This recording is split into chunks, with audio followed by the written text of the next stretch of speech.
Ibu mertua menyuruhku melakukan ini.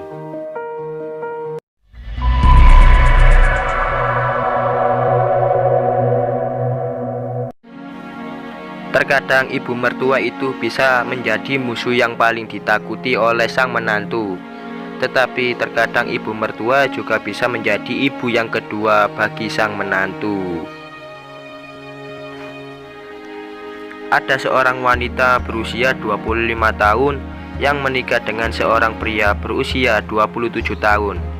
Mereka berdua hidup dengan sangat susah karena mereka sangat miskin.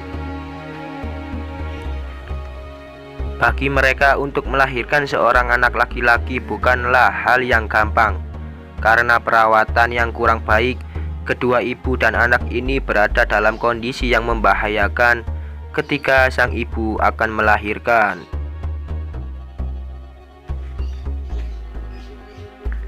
Sang ibu mertua pun ingin supaya menantunya bisa selamat, tetapi untungnya dokter yang menangani mereka sangat pintar sehingga kedua ibu dan anak ini bisa selamat.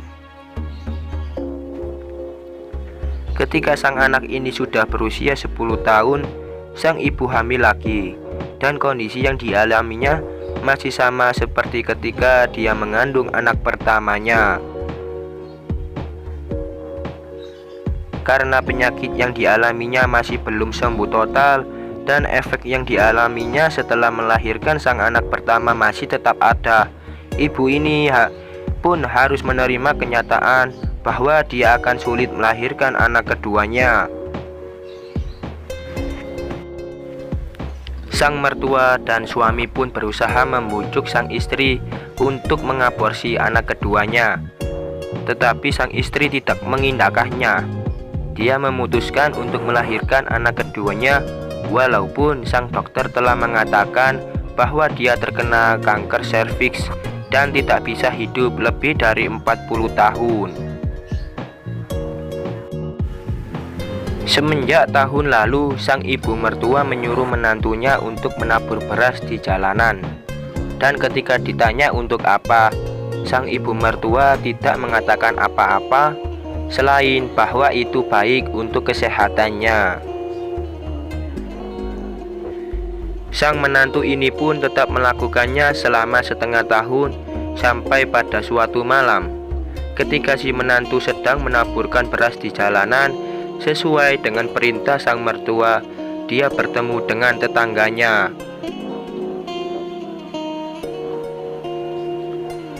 Ketika tetangganya melihat sang menantu menaburkannya, dia pun bergumam tidak jelas, sampai pada akhirnya sang menantunya menghampirinya dan bertanya langsung kepadanya.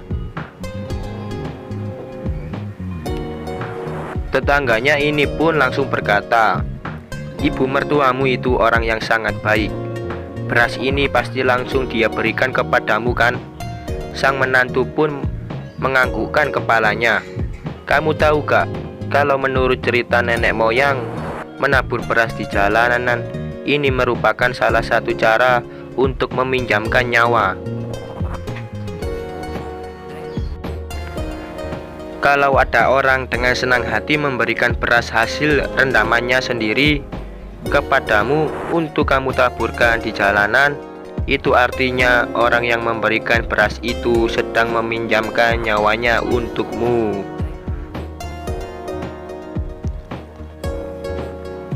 Setelah mendengar perkataan tetangganya ini, si menantu ini pun sangat kaget hingga meneteskan air matanya. Ibu mertuanya benar-benar orang yang sangat baik.